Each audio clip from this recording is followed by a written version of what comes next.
Hariom. Knowledge plus में हम सभी विद्यार्थियों का स्वागत करते।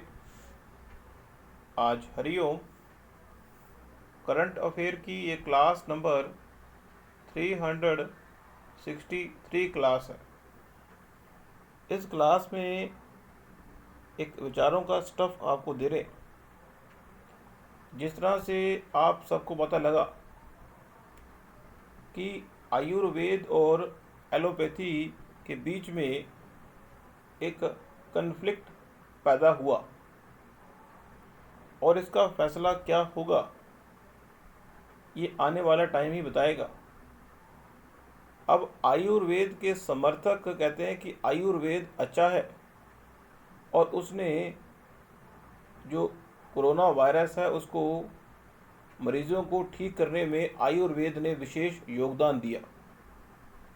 लेकिन एलोपैथी वाले जो डॉक्टर हैं वो ये कह रहे हैं कि एलोपैथी जो इलाज है उससे कोरोना में हेल्प मिली। हम इस बात पे जोर नहीं देंगे कि कौन ठीक है, हम इस बात पे जोर देंगे कि आयुर्वेद के अंदर किस तरह से रोग को ठीक करने का प्रोविज़न है और एलोपैथी में रोग को ठीक करने का क्या प्रोविज़न है। एलोपैथी में शॉर्टकट तरीके से रोग को पेन से रिलीव करने की बात की गई है, लेकिन आयुर्वेद में एक सिस्टमेटिक अप्रोच लेके नेचर के माध्यम से रोग को दूर करने की बात की गई है। अब बहुत सारे योगी आयुर्वेद के समर्थक हैं और बहुत सारे डॉक्टर एलोपैथी के समर्थक हैं। हम इस बात पे नहीं जाएंगे कि कौन सी पद्धति ठीक है, ये आप तय करें। अब अगला पॉइंट हम ले रहे हैं कि उत्तर प्रदेश, जिस तरह हमारे देश में अगर कोई मेन स्टेट की अगर बात करें तो उत्तर प्रदेश की बात हमें करनी होती है, हिमाचल प्रदेश की बात भी करनी होती है, जो भी हमारे यूनियन टेरिटरी है उसकी बात भी हमें करनी होगी। और दिल्ली की बात तो किए बिना किसी भी इंडिया देश के बारे में अगर बात करें और दिल्ली की बात ना करें तो बात हजम नहीं होगी। तो वहाँ के जो मुख्यमंत्री हैं वो भी दिल्ली के जनता के हित के लिए विशेष हेल्प कर रहे हैं, लेकिन फिर भी दिल्ली की जो स्टेट गवर्नमेंट है और इंडिया की जो सेंट्रल गवर्नमेंट है उनका आपस में कई बार 36 का तो कई बार 63 का आंकड़ा बनता है। ये एक स्वाभाविक प्रक्रिया है। अभी बात उठी थी कि राशन घर घर, दिल्ली के अंदर दिल्ली के मुख्यमंत्री ये प्रयास करें कि जिस तरह से पिज़्ज़ा की डिलीवरी घर घर होती है उसी तरह से राशन की डिलीवरी भी घर घर हो और शराब की डिलीवरी भी घर घर हो। लेकिन इस संबंध में केंद्र सरकार का सपोर्ट ना मिलने की वजह से वो दिल्ली के जो मुख्यमंत्री हैं उनको थोड़ा रोष व्यक्त उन्होंने किया।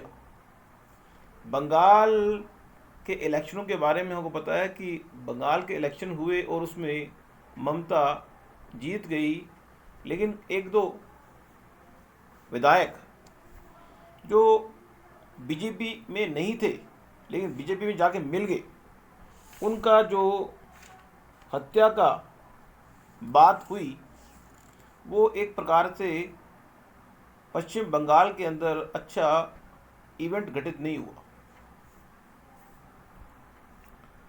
अब गवर्नमेंट ये प्रयास कर रही है कि गुजरात स्टेट के अंदर जो गवर्नमेंट कर्मचारी हैं उनको इलेक्ट्रिकल व्हीकल, चाहे 2 पहिया हो चाहे 3 पहिया हो, दिया जाए।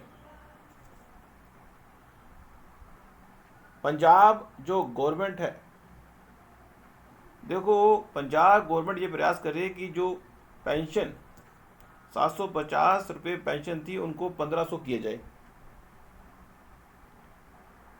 लॉकडाउन के संबंध में तो बात यही हुई थी, 14 जून तक लॉकडाउन को बढ़ाया गया। 14 जून तक लॉकडाउन बढ़ाया गया और हर तरह के एग्ज़ामों को पोस्टपोन करने की बात की गई है।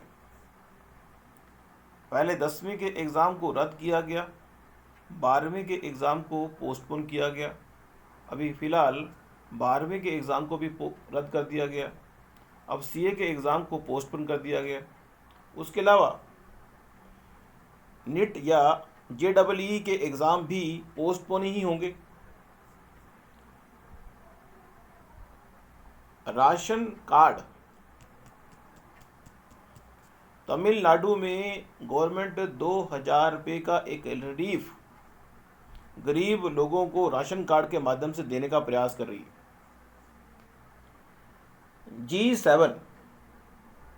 G7 वो देश हैं जो ये प्रयास कर रहे हैं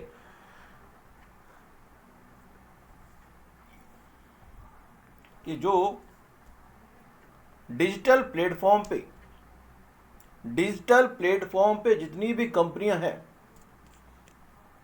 उन पे 15% टैक्स लगाया जाए। अब 15% टैक्स जिस देश की वो कंपनी है वो उस देश को वो कंपनी पैसा देगी और जिस जगह पे उसका हेड ऑफिस है उस जगह पे भी उसको एक पेमेंट देनी पड़ेगी। मीन्स एक कंपनी ग्लोबल एनवायरनमेंट में अगर पाकिस्तान की कोई कंपनी इंडिया में आके अपना सेटअप कर रही है और वो 1 लाख रुपया कमा रही है तो उसको 1 लाख का 15% पाकिस्तान गवर्नमेंट को देना होगा और 7%, 15 में से मान लो 11% उनको पाकिस्तान गवर्नमेंट को और 4% इंडियन गवर्नमेंट को देना होगा।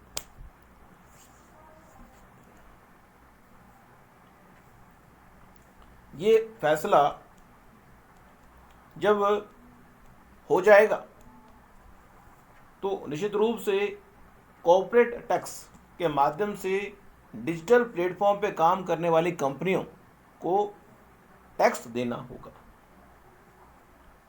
महाराष्ट्र के अंदर कोरोना के 1 लाख लोग, अब कोरोना के पॉइंट से लगभग 3.49 लाख लोग मृत्यु को प्राप्त हुए, उसमें से 1 लाख लोग महाराष्ट्र में ही मृत्यु को प्राप्त हुए।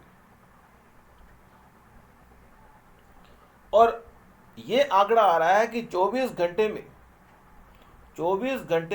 जहां 4.14 लाख केसेस 1 या 2 मई को आ रहे थे, अब 5 जून का टाइम है, वहां केसेस 1 लाख 24 घंटे के आ गए। वैक्सीनेशन की अगर बात करें, इस संबंध में भी वैक्सीनेशन लोगों ने करा लिया, लेकिन आयु सेतु ऐप के माध्यम से वैक्सीनेटिंग का जो सर्टिफिकेट है किसी मोबाइल पे आ रहा है, किसी पे नहीं आ रहा। लेकिन यहाँ पे वैक्सीनेशन के बारे में बात करें तो 23 करोड़ लोगों को वैक्सीनेशन दी जा चुकी है। लेकिन जहाँ 1 मई 2021 के दिन एक्टिव केसेस लगभग 37 लाख पहुंच गए थे और अब 5 जून 2000 या 6 जून 2021 को जो केसेस हैं वो 14 लाख रह गए। टोटल केसेस की अगर बात करें पूरे इंडिया के अंदर वो 2.89 करोड़, लेकिन 2.71 करोड़ को रिकवर कर लिया गया। रिकवरी रेट अच्छा है और बढ़ रहा है।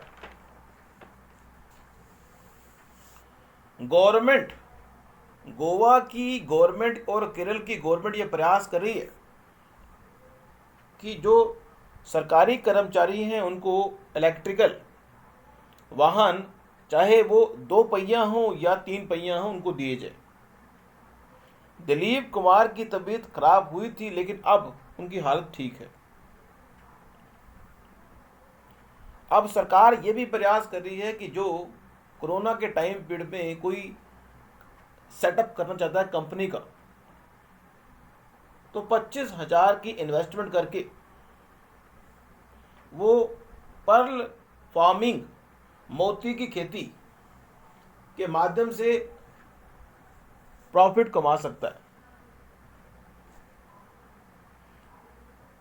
झारखंड झारखंड जो स्टेट है, उसमें ये बात की गई है कि जो डॉक्टर हैं, झारखंड के डॉक्टरों को दिया, झारखंड के जो मंत्री हैं उन्होंने तोहफा कि जो डॉक्टर हैं वो बड़ी सेवा कर रहे हैं, उनको 1 महीने की सैलरी एक्स्ट्रा दी जाए। राजस्थान में मिनी लॉकडाउन 2 लगाया गया।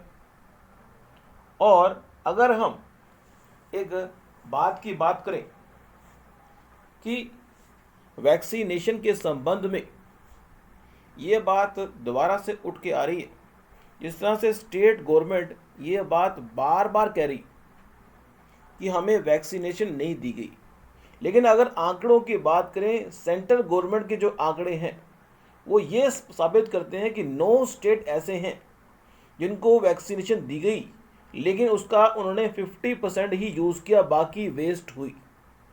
और 9 स्टेट ऐसे हैं जहाँ पे बीजेपी की गवर्नमेंट नहीं है। उसमें दिल्ली की गवर्नमेंट है।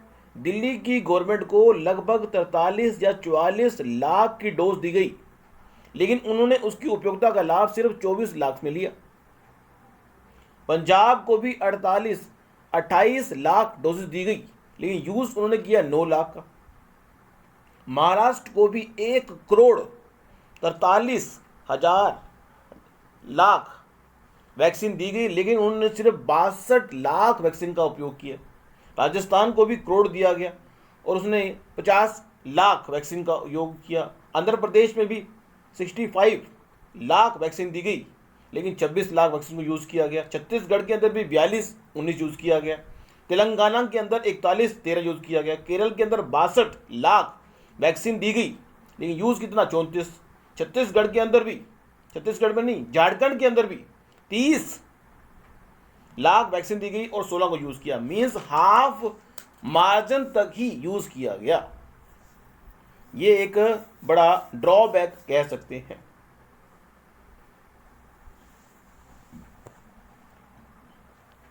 अब अगला पॉइंट हम ले रहे हैं, वो है वेद के बारे में और पुराण के बारे में। दुनिया में जो ज्ञान है, ज्ञान का भरा हुआ भारी भरकम अगर ग्रंथ कोई है इंडिया में, तो वो वेद है। कहते हैं वेद पहले एक थे, उनको 4 भागों में डिवाइड किया गया, क्योंकि इस पूरे ब्रह्मांड के अंदर हर व्यक्ति या तो धर्म स्थापित करने के लिए कर्म करता है, या व्यक्ति मोक्ष प्राप्त करने के लिए कर्म करता है, या व्यक्ति किसी कामना की पूर्ति के लिए कर्म करता है, या व्यक्ति पैसे को कमाने के लिए कर्म करता है।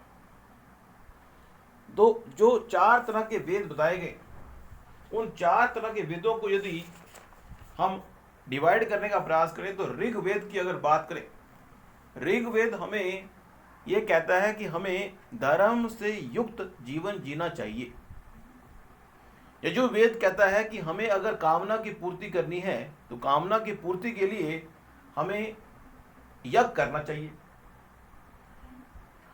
सामवेद कहता है कि अगर किसी मोक्ष को, जन्म मरण के चक्कर से मुक्त अगर कोई होना चाहे, जन्म मरण के चक्कर से अगर कोई मुक्त होना चाहे, तो वो सामवेद के बताए तरीकों के माध्यम से मोक्ष को प्राप्त कर सकता है। फिर अथर्ववेद, अथर्ववेद के माध्यम से पैसा कमाने की जो कला है उस पर हम जोर दे सकते हैं।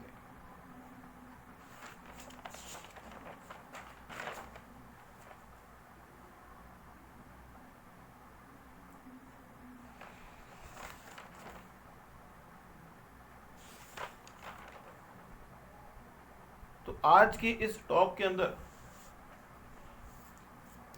ये बात तो हमने बताई, लेकिन अगर हम वेद की तुलना पुराणों से करें, वेद के अंदर चीज़ों को थ्योरी के पॉइंट से, वेद के अंदर चीज़ों को थ्योरी के पॉइंट से समझाया गया है, लेकिन पुराणों के अंदर चीज़ों को प्रैक्टिकल समझाया गया है।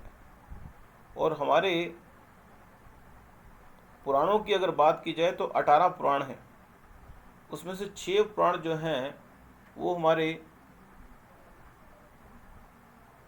ब्रह्मा, विष्णु और महेश, 6 पुराण जो हैं वो ब्रह्मा के पॉइंट से, 6 पुराण जो हैं विष्णु के पॉइंट से, और 6 जो पुराण हैं वो शिव जी के पुराण पॉइंट से बनाए गए। और एक और बात हम बता दें कि जो वेद हैं वो एक प्रकार के थियोटिकल फ्रेमवर्क है, और जो पुराण हैं वो एक प्रकार का स्टोरी प्रैक्टिकल फ्रेमवर्क है। तो आज की इस टॉक में इतना ही। नेक्स्ट सेशन में कुछ और जानकारी हम आपको देंगे। Thank you so much.